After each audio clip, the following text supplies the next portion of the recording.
শুধু ভারত উপমহাদেশ নয়, সারা বিশ্বে পালিত হয়। শবে বরাত একটা রাত, যে রাতটা জমিনের সাথে সাথে আসমানেও পালিত হয়। এটা মাশাআল্লাহ। আহ আমাদেরকে আল্লাহ তাআলা যেমন রমজান মাসের ঈদ দিয়েছেন, কোরবানির ঈদ দিয়েছেন, দুইটা ঈদ দিয়েছেন। আল্লাহ পাক ফেরেশতাদেরকে দুইটা ঈদ দিয়েছেন। ফেরেশতাদের একটা ঈদ হচ্ছে শবে বরাত, একটা হচ্ছে শবে কদর। শবে বরাত এবং শবে কদর। শবে বরাত শবে কদরের পর আমাদের রমজানের ঈদ এবং কোরবানির ঈদ। ফেরেশতাদের ঈদটা আগে আল্লাহ তাআলা ওনাদেরকে ঈদ দিয়েছেন। এই রাতে ওনারা ঘুরে ঘুরে আল্লাহ পাকের বেশি বেশি প্রশংসা করেন, এবং এই রাতগুলোতে আল্লাহকে যে ডাকে ওই ফেরেশতারা তাদের সোহবতে বসে। এবং এই এই তথ্যটা আপনারা প্রচার করবেন এবং নিজেরাও আমল করার চেষ্টা করবেন। আল্লাহ তো শবে বরাতের রাতে দুইজন মহান বুজুর্গকে আমাদের ইয়াদ করাটা জরুরি, বিশেষ করে এই সাবকন্টিনেন্টে। একজন সুলতানুল আরিফিন বাইজিদ বুস্তামি রহমতুল্লাহ আলাইহ। সুলতানুল আরিফিন বাইজিদ বুস্তামি রহমতুল্লাহ আলাইহ, ওনার এন্তেকাল শবে বরাতে, ওনার ওরস। এবং ইমামে আজম সৈয়দনা নোমান বিন সাবিত আবু হানিফা রাদিয়াল্লাহু তাআলা আনহু, ওনার এন্তেকাল শবে বরাতে। সুলতান আলমিন বাইজিদ বুস্তামি রহমতুল্লাহ আমাদের চট্টগ্রামের মানুষকে অনেক মহব্বত করেন। এটার ব্যাপারে আমাদের ইমাম আহলে সুন্নাত আল্লামা হাশিমি রহমতুল্লাহ আব্বাজানের সাথে ওনার একবার সাক্ষাৎ হয়েছিল। বাইজিদ বুস্তামি রহমতুল্লাহর সাথে ইমাম হাশিমি রহমতুল্লাহ আব্বাজান সুলতানুল ওয়াইজিন কাজী আহসানুজ্জামান হাশিমি রহমতুল্লাহর সাথে একবার এইখানে চট্টগ্রামে সাক্ষাৎ হয়েছে। এবং এই সাক্ষাৎটা স্বপ্নের মধ্যে নয়, উনি মাহফিল থেকে আসার সময়, আপনাদের একটু মিউট করলে ভালো হয়, সবাই মিউট করলে ভালো হয়।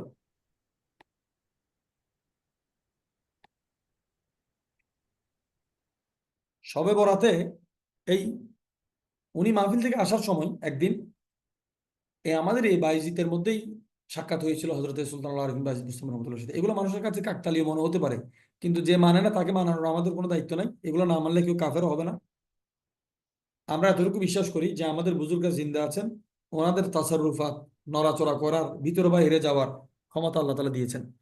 তো শবে বরাত নিয়ে অ্যালার্জি ইবলিস ছাড়া আর কারো থাকার কোনো সুযোগ আমি দেখতেছি না। কারণ এই রাতগুলো লাইলাতুন নিসফে মিন শাবান, নিসফে শাবান নামে পরিচিত হাদিসে পাকে। বরাত যেহেতু আরবিতে বরাত এক অর্থে ব্যবহার হয়, যেমন নাকি সূরা তওবার এক নাম হচ্ছে বরাত। সূরা তওবা 9 নম্বর সূরার এক নাম হচ্ছে বরাত।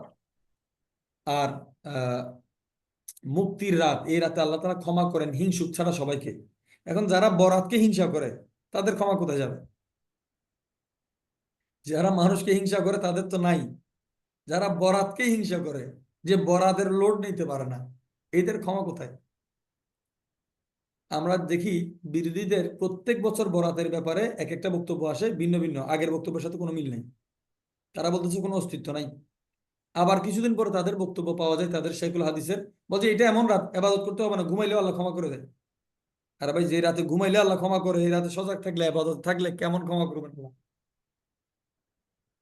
ওনারা স্ববিরোধী বক্তব্য দিতে দিতে মানুষের কাছে এখন গ্রহণযোগ্যতা হারাচ্ছেন।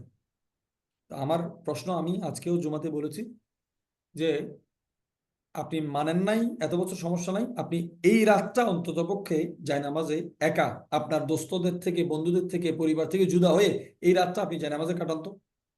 আপনার দিল বলবে, যদি ইমানের জররা থাকে, আপনার দিল বলবে বরাত কাকে বলে। এবং শবে বরাতের রাতে অনেক আমল আছে, আমাদের সিলসিলা এবং সিলসিলার বাইরের অসংখ্য আউলিয়া কেরামের আমল। এগুলোকে আমরা আমলিগত, কে কি বলে এটা না, আমলিগত আমাদের এখন সমাজে আনতে হবে। কেউ মনে করতে পারে এগুলো তো ফরজ সুন্নাত না, কোনো বুজুর্গ বললে কি হয়ে যাবে। আমি একটা আপনাদেরকে শুধু সূত্র দিই, এই সূত্রটা মাথায় রাখবেন। কোন আল্লাহর ওলি কাজ করেছেন, এটা ফরজ ওয়াজিব না, কিন্তু ওনাকে যখন আল্লাহ মহব্বত করেন, ওনার এই কাজকে আল্লাহ মহব্বত করেন, উনি এইভাবে আল্লাহকে রাজি করেছেন। তো আমার তো জানা নাই যে কোন সুরতে যে রাজি হবেন। আল্লাহ রাজি হলে যেমন নাকি রসুল করিম সাল্লাল্লাহু আলাইহি ওয়াসাল্লাম ইরশাদ করেছেন, লাকাদ রাআইতু ফিল জান্নাতে রাজুলুন ইয়াতাকাল্লাবু ফি শাজারাতি। নবীজি ইরশাদ করেছেন, আমি জান্নাতে দেখেছি, আমি জান্নাতের মধ্যে নিশ্চয়ই আমি এই জান্নাতের মধ্যে একজন ব্যক্তিকে দেখেছি। ওই ব্যক্তি কি করে? জান্নাতের একটা গাছে উঠানামা করতেছে শুধু। তো হুজুর তাকে দেখেন, দেখে যে একবার উঠে একবার নামে গাছের ডালপালাতে। এখন জান্নাতের গাছে যে উঠে সে তো জান্নাতেই আছে, সাহাবায়ে কেরামের দিল দেমাগে নিশ্চয়ই একটা সওয়াল এসেছে যে গাছের মধ্যে কি।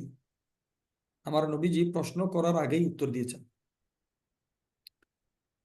হুজুর বলছেন যে এই ব্যক্তির একটা গাছ মানুষের যাতায়াতে কষ্ট দিত রাস্তায়, মানুষের কষ্ট না হওয়ার জন্য সে এর গাছটা কেটে ফেলেছে। মানুষের পথ চলা সহজ করতে যে কাজ করেছে, গাছ কেটেছে, আল্লাহ ওই গাছের বিনিময়ে তাকে জান্নাতে গাছ দান করেছেন। তো জান্নাত পাওয়ার জন্য এতটুকু আমল কাফি। কতটুকু? যতটুকু তো আল্লাহ রাজি হয়। মানুষের উপকারের প্রত্যেক কাজে আল্লাহ রাজি হয়, উম্মতের প্রত্যেক উপকারে আল্লাহ রাজি হয়। শবে বরাতে যত আমল হয়, উম্মতের ক্ষতি হয় এমন কোনো কাজ হয় না। আর আপনারা যদি বলেন কি কি ক্ষতি হয়, আপনি পয়েন্ট আউট করেন, নোট আউট করেন, আমরা প্রত্যেকটা নোট আপনাদের গায়ে আঙ্গুল দিয়ে দেখাতে পারবো। এগুলোকে আপনারা রদ করতে পারবেন না। আমার দায়িত্ব জোর করে মানানো নয়, আমার কথা হচ্ছে উম্মত এটার দ্বারা আজীবন ফায়দা পেয়েছে এবং আজীবন ফায়দা পাবে। আপনি না মাননেওয়ালা, আপনাদেরকে ডবল ধন্যবাদ, কারণ আপনার জন্য যে বরাদ্দ থাকে সেটাও আমরা পাই আলহামদুলিল্লাহ। জাহান্নামীদের জন্য প্রত্যেক মানুষের দুইটা জায়গা আছে আখেরাতে। যেমন নাকি আবু জাহেলের জান্নাতে জায়গা আছে, সিদ্দিক আকবরের নামে জাহান্নামে জায়গা আছে। প্রত্যেক মানুষের জান্নাতেও জায়গা আছে, জাহান্নামেও জায়গা আছে, সমান। এখন কোনো মানুষ যদি জান্নাতে যায় তাহলে জাহান্নামের জায়গা কোথায় যাবে? বলতে প্রতিবেশীকে দিয়ে দাও। এখন আবু জাহেল অন্য জাহান্নামী যারা জায়গা বরাদ্দ ছিল, যারা জান্নাতে গিয়েছেন, তারা তো জাহান্নামে যায় নাই, তাদেরটা এখন কারা পাচ্ছে? কাফেররা। তো তাদের বরাদ্দটা জান্নাতে কোথায় ছিল? ওই সমস্ত জায়গায় কে থাকবে? আল্লাহ যখন কোনো নিয়ামত দেন, এটা ফেরত ফেরত নেন না। মনে করেন আজকে রাতে যত নিয়ামত নাজিল হবে, কেউ যদি আজকে অমনোযোগী থাকে, তার নিয়ামত উঠে যাবে না, যে জাগ্রত থাকবে সে পাবে। এটা যদি প্রতি রাতের বিধান হয়, তাহলে সবে বরাত, এই রাতের ক্ষমা, এই রাতের দয়া, এই রাতের আনন্দ উল্লাস, এগুলোতে ইশক নাজিল হয়, রহমত নাজিল হয়, এলম নাজিল হয়। আমি আজকেও বলেছি এই নোয়াখালীতে যে এলম, এলম এলম শব্দের অর্থ কি? এলম শব্দের প্রায়, আমাদের এক ওস্তাদ ছিলেন, তিনি বলতেন প্রায় ২৭০০ অর্থ আছে, ২৭০০ অর্থ আছে এলম শব্দের। ২৭০০। এলম শব্দকে ইংরেজিতে নলেজ বা সায়েন্স বলে শেষ করে দিচ্ছে। নলেজও এলমের অর্থ না, সায়েন্সও এলমের অর্থ না, উইজডমও না। এলম কি? আল্লাহকে ভয় করার নাম এলম। এলমের অর্থ হচ্ছে খোদার অস্তিত্বকে নিজের সামনে, নিজেকে সবসময় আল্লাহ পাকের জলওয়াতে দেখা, এটার নাম আলম। এখন বরাতের সাথে এলমের সম্পর্ক কি? এই সমস্ত এলম যাদের নাই, তারা বরাত কি বুঝবে? আমি তো ধন্যবাদ জানি যে আপনারা করার দরকারও নাই, আসারও দরকার নাই। আপনাদের বরাদ্দটা আমরা পাইলে সারে তো বাস, এটা আমাদের জন্য প্লাস পয়েন্ট। শবে বরাতের রাতে আমরা কিছু স্পেসিফিক আমল করি, আর লিস্টের বাইরেও আমরা অনেক আমল করি, চেষ্টা করি। পরের দিন রোজা রাখাটা বড় জরুরি। শাবান মাসে নবীজি বেশি বেশি রোজা রাখতেন। এই মাসে দেখেন, শাবান লিখতে ৫ হরফ, শিন, আইন, বা, আলিফ, নুন। আলহামদুল ৫ হরফ, শাবানের ৫ হরফ, রমজানের ৫ হরফ। শাবানের শিন মানে শরফুন, মর্যাদা। আইন মানে ইজ্জত, ইফত, আফাফ, যা আপনারা পড়েছেন। বা মানে বরকত, বীর, নেকি।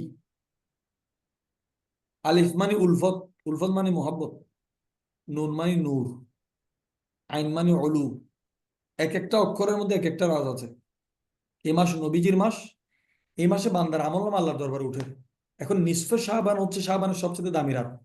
এই রাতে যার আমল আল্লাহর দরবারে উঠে, ঘুম অবস্থায় উঠে, না অমনোযোগীতে উঠে, না নামাজের কাতারে উঠে।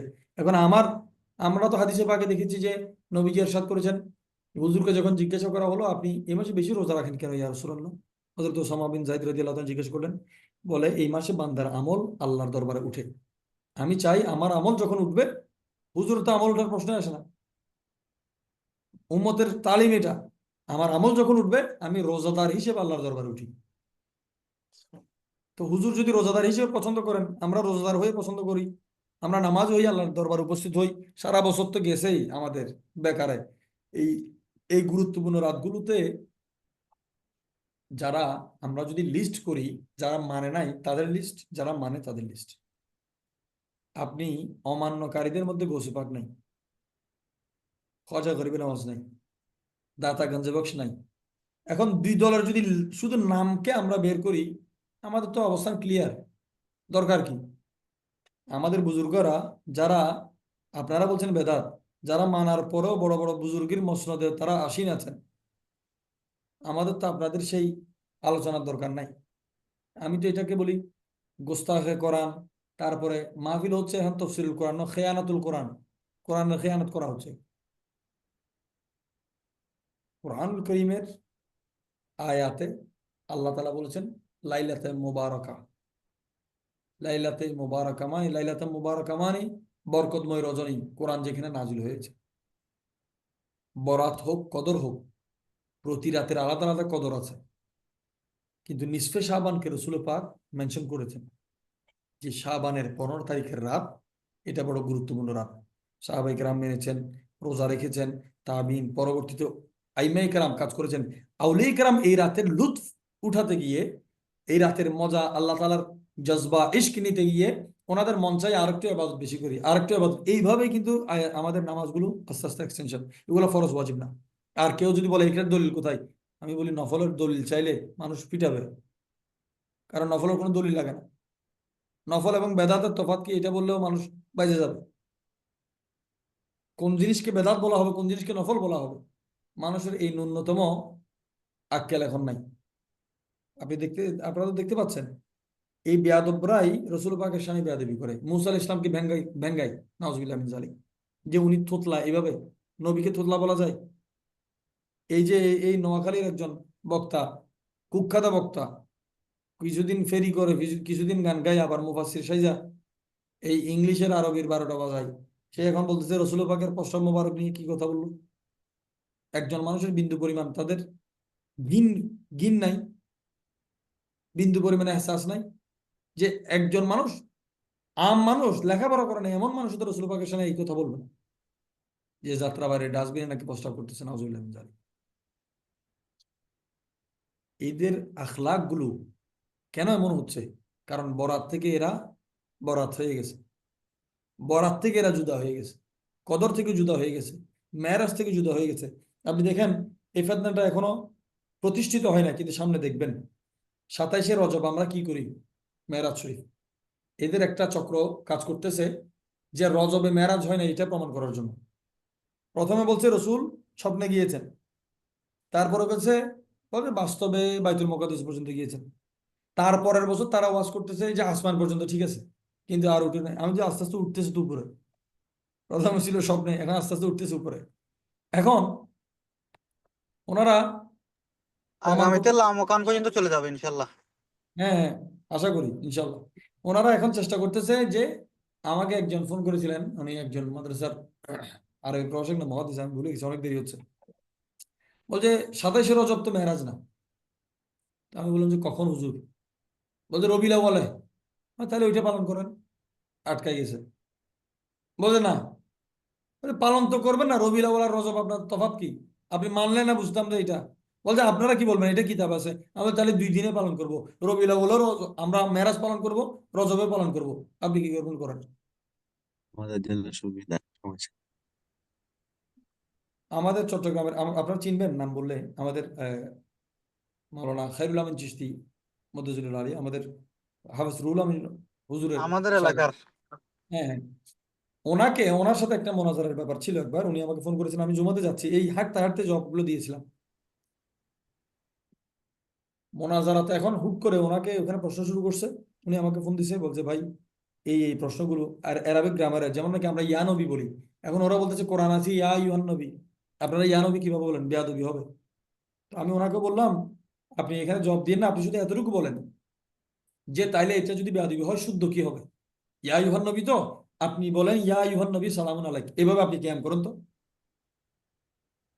আটকে গেছে, সে আর করে না। আপনি মিলাদ আপনার মিয়া সমস্যা সালাতুস সালামে কিয়ামে দাঁড়ানো তো সমস্যা, ইয়া এবং আইয়ুহা দিয়ে আপনি কি করবেন? আমার তো যদি পড়া ভুল হয় তাহলে শুদ্ধটা আপনি দাঁড়াইয়া পড়েন। আপনার কি পড়াতে সমস্যা নাকি দাঁড়ানোতে সমস্যা, কোনটা আগে ঠিক করেন। দাঁড়ানো হলে দাঁড়ানো নিয়ে কথা বলবো, পড়া হলে পড়া নিয়ে, সালাম হলে সালাম, ইয়া হলে ইয়া, আইয়ুহা হলে আইয়ুহা, কোন অংশে কথা বলবো এটা আগে ঠিক করেন আপনারা। তো যে মানে না তার অনেক চাল, ঠিক আছে।